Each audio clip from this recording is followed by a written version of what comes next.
तो जैसे कि लास्ट एपिसोड में हमने देखा था, जो कि ज्ञान होता है वो अपनी स्वॉर्ड को निकाल लेता है और वो अपनी स्वॉर्ड को निकालने के बाद ली रैन से बोलता है कि ली रैन, क्या यहाँ पर हम दोनों के बीच में फाइट करना जरूरी है, क्योंकि हम इस मैटर को बात कर भी सुलझा सकते हैं। जो सुनते के साथ ही जो ली रैन होती है वो अपने एरो को तैयार कर लेती है और वो अपने एरो को तैयार करते हुए ज्ञान से बोलती है कि ज्ञान, तुम टेंशन मत लो, अगर तुम यहाँ पर मेरे हाथों से मारे जाते हो तो मैं तुमसे वादा करती हूँ कि मैं तुम्हारे लोगों को सेफ रखूंगी। जो सुनकर के ज्ञान भी अपनी स्वॉर्ड को आगे करते हुए ली रैन से बोलता है कि ठीक है, अगर ऐसी बात है तो मैं भी तुमसे वादा करता हूँ कि मैं तुम्हारी विश को पूरा करूंगा और उसी के साथ में जो तुम्हारे लोग हैं उन सभी को भी रिवाइव करूंगा। और इतना बोलकर अब जो कि ज्ञान होता है वो अपने मन में सोचता है कि ली रैन के साथ में यहाँ पर बात कर कोई भी फायदा नहीं है, क्योंकि वो मेरी बात को नहीं सुनेगी। सही यही रहेगा कि मैं उसके साथ में यहाँ पर फाइट करूँ और उसे हराने के बाद जब उसे बातों को समझाऊँ। और इतना सोचती है अब जो कि ज्ञान होता है वो ली रैन की तरफ अपने स्लैश को कर देता है, जो देखकर हम देखते हैं कि ली रैन भी उसकी तरफ अपने एरो को शूट कर देती है और हम देखते हैं कि उन दोनों के अटैक आकर एक दूसरे से टकरा जाते हैं।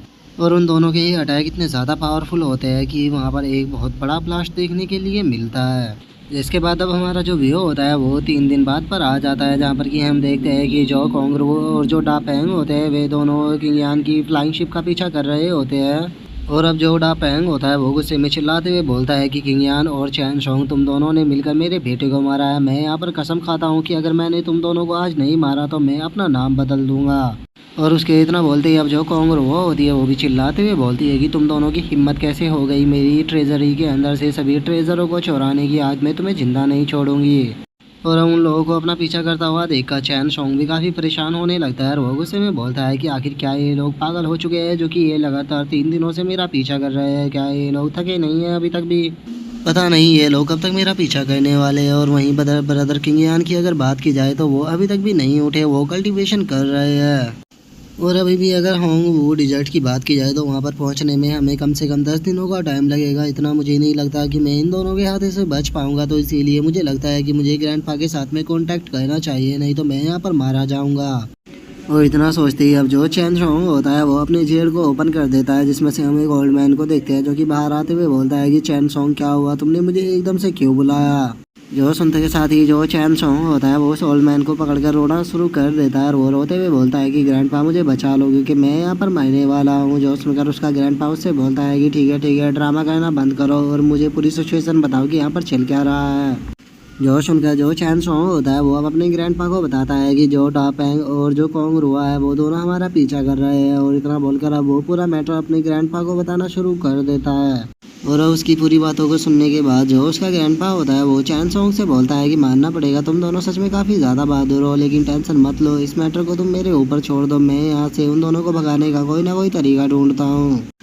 और इतना बोलकर अब जो चैन सोंग का ग्रैंडपा होता है वो वहाँ से चला जाता है, जो देखकर चैन सोंग भी एक सुकून की सांस लेते हुए बोलता है कि चलो फाइनली ग्रैंडपा यहाँ पर आ गए, तो अब मुझे यकीन है कि वे दोनों मेरा पीछा नहीं करेंगे। और चैन सोंग के इतना बोलते के साथ ही हमारा जो व्यू होता है वो फैंटेसी रिलम के अंदर आ जाता है, जहाँ पर कि हम देखते हैं कि जो ली रैन और जो किंगयान होता है उन दोनों के बीच में अभी भी फाइट चल रही होती है। और अब जो किंगयान होता है वो ली रैन से बोलता है कि ली रैन, हम इतने लंबे टाइम से एक दूसरे के साथ में फाइट कर रहे हैं और मुझे नहीं लगता कि इस तरह से फाइट कर कोई भी रिजल्ट आने वाला है, तो हमें इस फाइट को यहीं पर ही बंद कर देना चाहिए, क्योंकि इस तरह से हम दोनों यहाँ पर बस अपने टाइम को ही वेस्ट कर रहे हैं। इस सिचुएशन से निपटने के लिए हम किसी दूसरे तरीके का भी यूज कर सकते हैं, तो इसीलिए मुझे लगता है कि तुम्हें आराम से बैठकर ठंडे दिमाग से सोचना चाहिए। जो सुनकर जो ली रैन होती है वो किंगयान से बोलती है कि तुमने सही कहा, ये एक फैंटेसी रियलम है, तो मैं इसीलिए यहाँ पर ज़्यादा देर नहीं रुक सकती, इस फाइट को जल्द से जल्द ख़त्म करना होगा और मैं अपने अगले 2 अटैकों में ही इस फाइट को ख़त्म करूँगी। और इतना बोलकर अब जो ली रैन होती है वो वहाँ पर अपनी गोड सैक्रिफिशियल टेक्निक का यूज करने लगती है, जिस कारण हम देखते हैं कि उसकी बॉडी से लाइटें निकल कर इधर उधर गिरने लगती है। और अब जो ली रैन होती है वो अपने पावरफुल एरो को तैयार करते हुए किंगयान से बोलती है कि मुझे फ़र्क नहीं पड़ता कि मैं डीमन बनूं या फिर गॉड, लेकिन मैं किसी के प्यार में नहीं पड़ सकती, मैं इस सिचुएशन को दोबारा नहीं होने दूंगी। और ली रैन की अब इस बात को सुनकर जो किंगयान होता है वो भी चिल्लाते हुए बोलता है कि मेरे पास में अभी भी बहुत सारे लोग हैं जिन्हें कि मुझे प्रोटेक्ट करना है, तो इसीलिए मैं आज यहाँ पर नहीं मरने वाला। और इतना बोलकर हम देखते हैं कि किंगयान भी वहाँ पर अपनी कॉम्बैक्ट एसेंस ब्लड टेक्निक का यूज करने लगता है, जिसका हम देखते हैं कि उसके पीछे एक काफ़ी बड़ी शैडो आ चुकी होती है। और अब जो ली रैन होती है वो भी किंगयान के ऊपर अपने एरो को शूट कर देती है, और वहीं दूसरी तरफ जो किंगयान होता है वो भी अपने स्लैश को उसकी तरफ कर देता है। और हम देखते हैं कि उन दोनों के अटैक एक बार फिर से एक दूसरे के अटैक से टकराते हैं, जिस कारण इस बार पहले से भी बड़ा धमाका होता है। और उस धमाके के हटने के बाद हम सीन देखते हैं कि जो ली रैन है वो इस फाइट को हार चुकी है। और अब ली रैन को जमीन पर गिरा हुआ देखकर जो कि यान होता है वो उसके पास में आते हुए बोलता है कि लगता है कि तुम अब फाइट नहीं कर सकती, तो इस फाइट को मैं जीत चुका हूँ। जो सुनकर जो ली रैन होती है वो अपने पास से किसी ड्रैगन जैसी सोल को निकालते हुए किंग यान से बोलती है कि हाँ तुम इस फाइट को जीत गए, ये लो ये मेरी गॉड प्रिंसिपल है, और जैसे ही तुम मुझे यहाँ पर मारोगे ये तुम्हें अपना मास्टर मान लेगी। और इसे अब सोप कहने के कारण तुम्हें काफ़ी ज़्यादा फायदा मिलेगा, तुम सुप्रीम रियलम पर पहुँच पाओगे, यहाँ तक कि तुम इमोर्टल एम्पर रियलम के आगे लेवल पर भी ब्रेक थ्रू कर पाओगे। जो सुनकर जो किंग यान होता है वो भी थोड़ा सरप्राइज हो जाता है और वो उस गॉड प्रिंसिपल को देखते हुए बोलता है कि गॉड प्रिंसिपल क्या यही रीज़न था कि जो इमोर्टल एम्पर थे वे सभी तुम्हें मारना चाहते थे ताकि वो इस चीज़ को तुमसे ले सके। जो सुनकर अब जो ली रैन होती है वो किंग यान को बताती है कि जो इमोर्टल मैन लैंड है तुम भी जानते हो कि वहाँ पर बस जो हेवन और अर्थ की पावर है उसके छोटे छोटे पीस है, और इतनी एनर्जी काफ़ी नहीं रहती सुप्रीम रियलम पर ब्रेक थ्रू करने के लिए, इसीलिए जितने भी इमोर्टल एम्परर है वे सभी सुप्रीम रियलम पर ब्रेक थ्रू नहीं कर पाते। लेकिन मुझे उम्मीद है कि जब तुम इसे अपनी बॉडी के अंदर एब्सॉर्ब कर लोगे तो तुम पक्का सुप्रीम रियलम पर ब्रेक थ्रू कर पाओगे। और ली रैन की इस बात को सुनकर जो किंग यान होता है वो ली रैन की तरफ देखकर उदास होते हुए बोलता है कि ली रैन मैं तुमसे पूछना चाहता हूँ कि क्या सच में हम दोनों में से किसी एक का मरना ज़रूरी है। जो सुनकर ली रैन को भी थोड़ा गुस्सा आ जाता है और वो गुस्से में किंग यान से बोलते हैं कि हाँ अगर तुमने यहाँ पर आज मुझे नहीं मारा तो जब मैं फुल्ली रिकवर कर जाऊँगी तो उसके बाद मैं तुम्हें दोबारा से मारने आऊँगी। जो सुनकर अब जो किंग यान होता है उसे कुछ भी समझ में नहीं आता और वो अपने मन में सोचता है कि आखिर मैं इस लड़की का क्या करूं, क्योंकि मैं इसे मारना नहीं चाहता हूं लेकिन ये बिल्कुल भी मेरी बात को मानने के लिए तैयार नहीं है। लगता है कि मुझे इस मैटर के बारे में जाकर चैन सोंग से बात करनी चाहिए। और इतना सोचते के साथ ही अब जो किंग यान होता है वो चैन सोंग के पास में आ जाता है और वो चैन सोंग के पास में आते हुए बताता है कि चैन सोंग ये मेरी बस एक सोल है और मैं थोड़ी प्रॉब्लम में हूँ, तो इसीलिए मैं यहाँ पर तुम्हारी मदद के लिए आया हूँ। क्या तुम मुझे बता सकते हो कि आखिर मैं किसी लड़की को अपनी बातों में कैसे ला सकता हूँ, क्योंकि वो लड़की चाहती है कि मैं उसे मार दूँ लेकिन मैं उसे बिल्कुल भी मारना नहीं चाहता हूँ। जो सुनकर चैन सोंग भी थोड़ा सरप्राइज हो जाता है और वो किंग यान की तरफ देखते हुए बोलता है कि अच्छा मुझे ये बताओ कि तुम दोनों के बीच में रिलेशनशिप कैसा है। जो सुनकर किंग यान भी थोड़ा सोचते हुए बोलता है कि अगर सच बताऊँ तो मुझे ऐसा लगता है कि वो मेरे अंदर इंटरेस्टेड है। जो सुनते के साथ ही अब जो चैन सोंग होता है वो ठगी वाला फेस बनाते हुए किंग यान से बोलता है कि ये तो बहुत आसान है, उसके साथ तुम जाकर फिजिकली हो जाओ जिसके बाद वो तुम्हारी बात को बहुत ही आसानी से मान जाएगी, क्योंकि जो लड़कियां होती है वो कभी भी अपनी फीलिंग को बाहर नहीं आने देती लेकिन उनकी जो बॉडी होती है वो उनकी फीलिंग के बारे में बता देती है। तो अगर तुम उसके साथ में फिजिकल होते हो तो मुझे यकीन है कि उसके बाद वो सारी प्रॉब्लम को भूल जाएगी।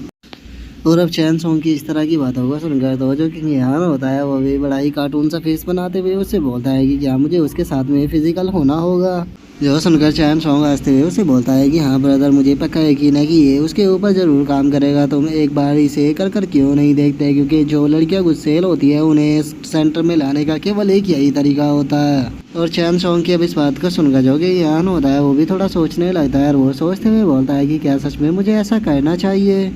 जो सुनकर अब जो चैन सोंग होता है वो हंसते हुए बोलता है कि बिल्कुल ये काम ज़रूर करेगा, क्योंकि ये मेरा प्रीवियस एक्सपीरियंस है जो कि मैंने कम से भी कम हज़ारों लड़कियों से लिया है। तो इसीलिए अगर तुम्हारे पास में उस लड़की को समझाने का कोई दूसरा तरीका नहीं है तो तुम मेरे इस तरीके को आजमा सकते हो। मैं तुमसे वादा करता हूँ कि ये तरीका तुम्हारे लिए बिल्कुल यूज़फुल रहेगा।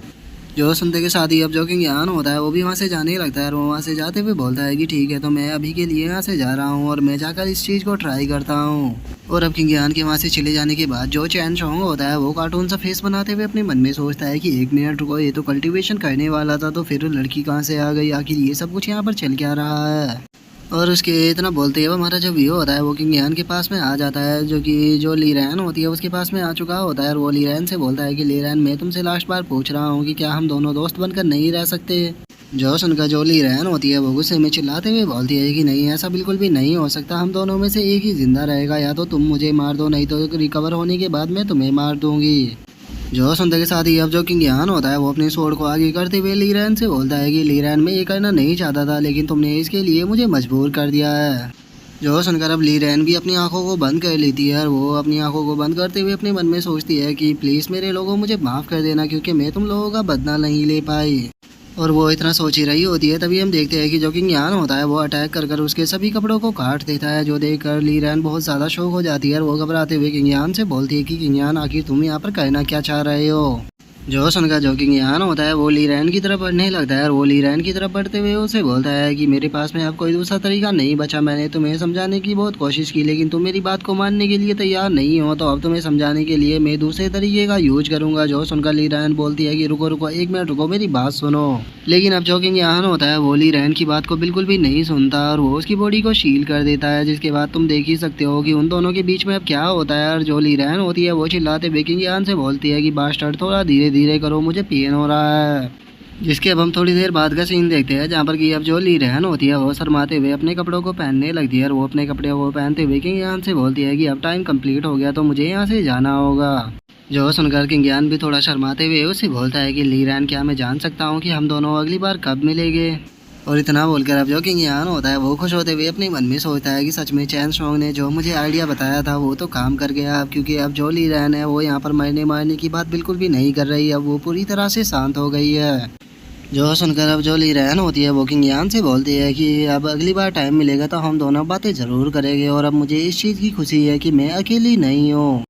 और इतना बोलकर अब जो ली रैन होती है वो वहाँ पर अपने किसी स्पेल को पढ़ने लगती है वहाँ से बाहर निकलने के लिए। जो देख कर किंग यान चिल्लाते हुए उससे बोलता है कि ली रैन मैं नहीं जानता कि तुम गॉड हो या फिर डीमन, लेकिन मैं तुम्हें एक चीज़ बताना चाहता हूँ, आज से और अभी से तुम मेरी वोमैन हो और फ्यूचर में अगर तुम्हें कोई भी प्रॉब्लम आती है तो तुम मेरे पास में आ सकती हो, मुझे इससे कोई भी फ़र्क नहीं पड़ता कि बाकी लोग तुम्हारे बारे में क्या सोचते हैं, तुम हमेशा मेरी रहोगी। और किंग यान की अब इस बात को सुनकर जो ली रैन होती है वो भी हंसते हुए वहाँ से चली जाती है। और अब ली रैन के वहाँ से चले जाने के बाद जो किंग यान होता है वो भी थोड़ा शांत होते हुए बोलता है कि चलो फाइनली ये ख़त्म हो गया, अब मैं भी यहाँ से बाहर चलता हूँ,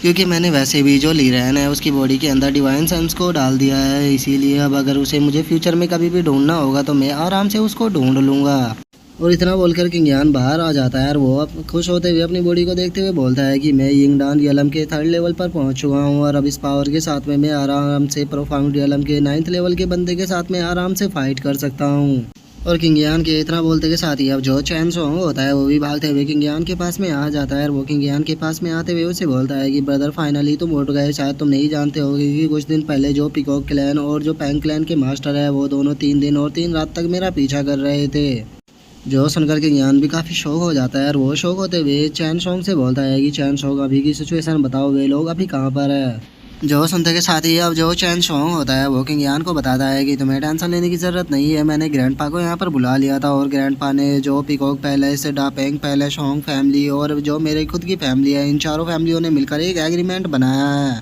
कि इन चारों फैमिली के जितने भी ह्यूमन किंग रियलम के कल्टीवेटर है वो हमारे ऊपर अटैक नहीं करेंगे, तो अब तुम आराम से जो होंग वो डिज़र्ट है उसके अंदर जा सकते हो, क्योंकि वहाँ पर भी हमारी लाइफ के ऊपर कोई भी खतरा नहीं आने वाला। जो सुनकर अब जो किंग यान होता है वो भी हंसते हुए चैन सोंग से बोलता है कि चैन सोंग तुम्हारी इस मदद के लिए बहुत बहुत शुक्रिया, लेकिन अब टेंशन लेने की ज़रूरत नहीं है क्योंकि अब मैंने ब्रेक थ्रू कर लिया है, तो हमें इनसे भागने की ज़रूरत नहीं पड़ेगी। जो सुनते के साथ ही अब जो चैन सोंग होता है उसे कुछ भी समझ में नहीं आता और वो किंग यान से बोलता है कि ब्रदर किंग यान अब आप करना क्या चाहते हो। जो सुनकर जो किंग यान होता है वो चैन सोंग से बोलता है कि अभी ह्यूमन किंग रियलम के कल्टीवेटर हमारे ऊपर अटैक नहीं करने वाले, तो हमें कोई भी डरने की ज़रूरत नहीं है, तो इसीलिए अब हम सीधे जो होंग फैमिली है उसके अंदर चले गए। जो सुनकर जो चैन सोंग होता है वो भी काफ़ी शौक हो जाता है और वो शौक होते हुए किंग यान से बोलता है कि ब्रदर किंग यान आप होंग फैमिली के अंदर क्यों जा रहे हो, कहीं ऐसा तो नहीं कि आप ट्रेजरों को चुराने के एडिक्ट हो गए हो और अब आप दोबारा से ट्रेजरों को चुराने के लिए होंग फैमिली के अंदर जा रहे हो। जो सुनकर जो किंग यान होता है वो चैन सोंग से बोलता है कि हाँ तुमने बिल्कुल सही सोचा, क्योंकि उन लोगों ने मुझे मारने की कोशिश की थी, तो अब उन लोगों को प्राइस तो चुकाना ही होगा,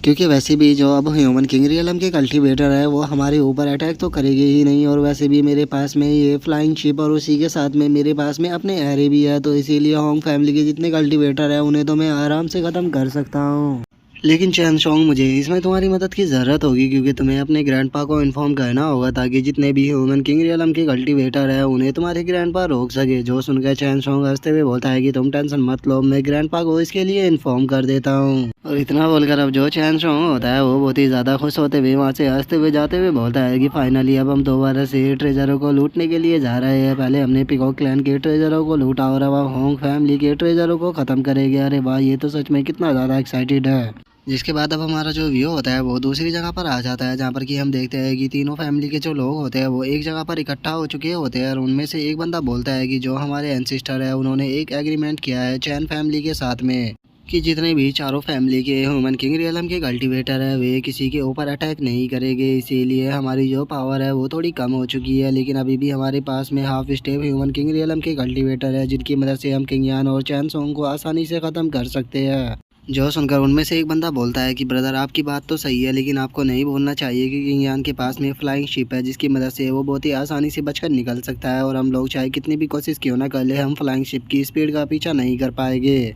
जो सुनकर उनमें से एक और बंदा बोलता है कि हमें पहले जो किंग यान की फ्लाइंग शिप है उसकी लोकेशन का पता करना होगा, उसके बाद ही हम किसी प्लान को बना पाएंगे। और उन लोगों के इतना बोलते ही हम देखते हैं कि वहाँ पर एक ओल्ड मैन आ जाता है जो कि वहाँ पर आते हुए बोलता है कि अगर तुम लोगों को उसकी लोकेशन ढूंढनी है तो इस बारे में मैं तुम्हें पता करके दे सकता हूँ। और अब हमें इस ओल्ड मैन के बारे में बताया जाता है कि इसका नाम फी जियांग है।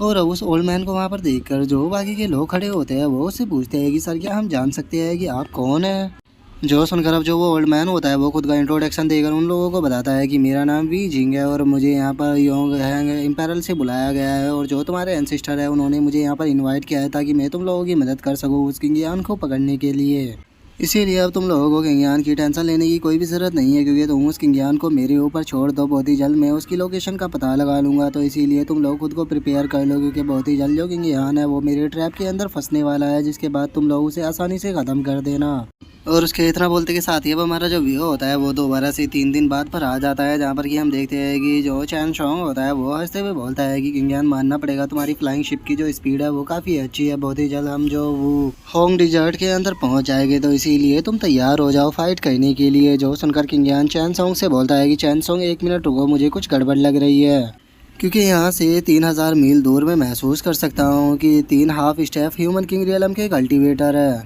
जो सुनकर अब चैन सोंग भी थोड़ा सरप्राइज हो जाता है और वो सरप्राइज होते हुए बोलता है कि क्या कहा ब्रदर आपने, 3 हाफ स्टेप के ह्यूमन किंग रियलम के कल्टीवेटर, कहीं ऐसा तो नहीं कि वे लोग हमारा ही इंतज़ार कर रहे हैं। जो सुनकर किंग यान उसको बताता है कि केवल इतना ही नहीं बल्कि हमारी जो फ्लाइंग शिप है इसे चारों तरफ से कल्टीवेटरों के द्वारा घेर लिया गया है। और किंग यान की इस बात को सुनकर चैन सोंग को कुछ भी समझ में नहीं आता और वो किंग यान से बोलता है कि ब्रदर किंग यान आप ये किस तरह की बातें कर रहे हो, हमारी फ्लाइंग शिप की जो स्पीड है वो बहुत ज़्यादा है, तो फिर हम इस तरह से कैसे घेरे जा सकते हैं। जो सुनकर जो किंग यान होता है वो थोड़ा सोचते हुए बोलता है कि मैंने कुछ दिनों पहले अपनी बॉडी के आसपास एक वियर्ड सी एनर्जी को महसूस किया था, अगर मैं गलत नहीं हूँ तो जो होंग फैमिली है पक्का उसने किसी फॉर्मेशन मास्टर को इनवाइट किया। जो सुनते के साथ ही अब चैन सोंग भी काफ़ी ज़्यादा शौक हो जाता है और वो शौक होते हुए किंग यान से बोलता है कि ब्रदर किंग यान तो अब हम क्या करें, क्योंकि हाफ स्टेप ह्यूमन रियलम के 3 कल्टीवेटरों के साथ में फाइट करना हम दोनों के लिए बहुत मुश्किल है। जो सुनकर अब जो किंग यान होता है वो चैन सोंग से बोलता है कि तुम्हें उन लोगों की टेंशन लेने की कोई भी ज़रूरत नहीं है, तुम इस फ्लाइंग शिप को लेकर अपनी चैन फैमिली के अंदर वापस लौटो क्योंकि वे इस फ्लाइंग शिप के डिफेंस को ब्रेक नहीं कर पाएंगे। और रही बात उन half step human king realm के कल्टीवेटर होगी तो उन्हें तुम मेरे ऊपर छोड़ दो। और वैसे भी मैं देखना चाहता हूँ कि आखिर वो फॉर्मेशन मास्टर कौन है जो कि यहाँ पर मुझे पकड़ने की कोशिश कर रहा है।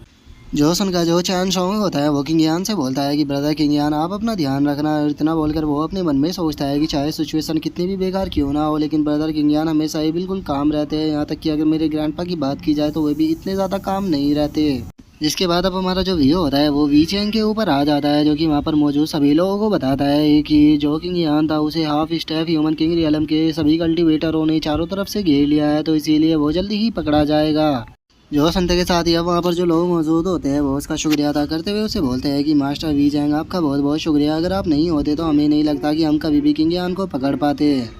जो सुनकर अब जो पिकॉक क्लैन की ग्रेट एल्डर होती है वो भी वी जिंग से बोलती है कि ग्रेट मास्टर वी जिंग आपका बहुत बहुत शुक्रिया यहाँ पर हमारी मदद करने के लिए। मैं वादा करती हूँ कि जैसे ही मैं किंग यान से अपने ट्रेजरों को ले लूँगी उसके बाद मैं आपको बहुत ही अच्छा रिपे करूँगी। जो सुनकर जो वी जिंग होता है वो इविल सी हंसी देते हुए उसे बोलता है कि सुप्रीम एल्डर आप तो काफ़ी ज़्यादा पोलाइट हो, आपको इतना ज़्यादा पोलाइट होने की कोई भी ज़रूरत नहीं है। और रही बात किंग यान की तो वो अब मेरे डोमेन के अंदर फंस चुका है, तो वो हम लोगों से बचकर कहीं पर भी नहीं भाग पाएगा। और उसके इतना बोलते के साथ ही हम देखते हैं कि जो किंग यान होता है वो वहाँ पर आ जाता है और वो वहाँ पर आते हुए बोलता है कि क्या सच में तुम्हें ऐसा लगता है कि तुमने मुझे अपने डोमेन के अंदर फंसा लिया है और मैं उससे कभी भी नहीं निकल पाऊंगा, लो मैंने तो उससे पहले ही तुम्हें यहाँ पर ढूंढ भी लिया। और अब किंग यान को वहाँ पर देखकर जो वी जिंग और जो सुप्रीम एल्डर होते हैं वे दोनों बहुत ही ज़्यादा शौक हो जाते हैं और वे शौक चिल्लाते हुए बोलते हैं कि आखिर इसने कैसे हमारी लोकेशन का पता लगा लिया। जो सुनकर जो किंग यान होता है वो उससे बोलता है कि तुमने मुझे पकड़ने के लिए यहाँ पर बेकार से प्रोडक्ट का यूज किया फॉर्मेशन बनाने के लिए। क्या सच में तुम्हें लगता था कि ये बेकार सी फॉर्मेशन यहाँ पर मुझे फंसा कर रख पाएगी?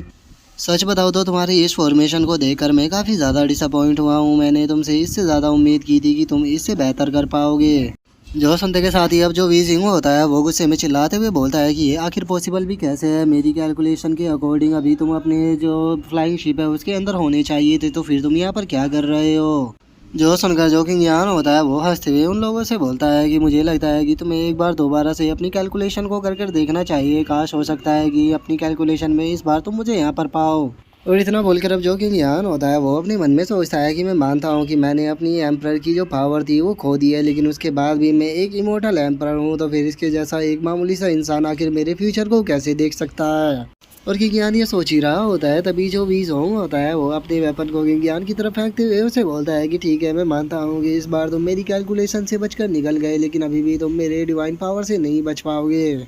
ये मेरा यहाँ पर एक डिवाइन वेपन है जो कि तुम्हें पकड़ने के लिए यहाँ पर काफ़ी होने वाला है। तुमने काफ़ी बड़ी गलती कर दी यहाँ पर मेरे सामने आकर, क्योंकि अब तुम यहाँ से जिंदा बचकर नहीं जाने वाले। और उसके अब इतना बोलते ही हम देखते हैं कि जो उसका वो वेपन होता है वो सीधे किंग यान के ऊपर आ जाता है, और हम देखते हैं कि एक एनर्जी जो होती है वो किंग यान को चारों तरफ से घेर लेती है। जो देखकर अब जो वी जिंग होता है वो हंसते हुए बोलता है कि किंग यान सच में तुम बहुत ज़्यादा एरोगेंट हो, इसीलिए तुमने यहाँ पर मेरे अटैक से बचने की भी कोशिश नहीं की, जो कि तुम्हारी यहाँ पर बहुत बड़ी गलती थी, क्योंकि अब तुम यहाँ पर जिंदा नहीं बच पाओगे। और उसके इतना बोलते के साथ ही अब हम देखते हैं कि जो पीकॉक क्लैन की सुप्रीम एल्डर होती है वो वी जिंग के पास में आते हुए उसे बोलती है कि मास्टर वी जिंग, ये किंग यान कोई नॉर्मल पर्सन नहीं है, इसके हाथों जो हमारी सुप्रीम एल्डर थी वो भी मारी गई थी, तो इसीलिए मुझे लगता है कि आपको इसके साथ में केयरफुल रहकर ही डील करनी चाहिए। और अब इसके इतना बोलते के साथ ही जो हमारा आज का एपिसोड है वो यहीं पे कंप्लीट हो जाता है। तो अब नेक्स्ट एपिसोड में देखेंगे कि आगे क्या होता है। अगर आप लोगों को वीडियो अच्छी लगी हो तो लाइक करना, चैनल को सब्सक्राइब करना। मैं मिलता हूँ नेक्स्ट एपिसोड में, तब तक के लिए बाय बाय गाइस।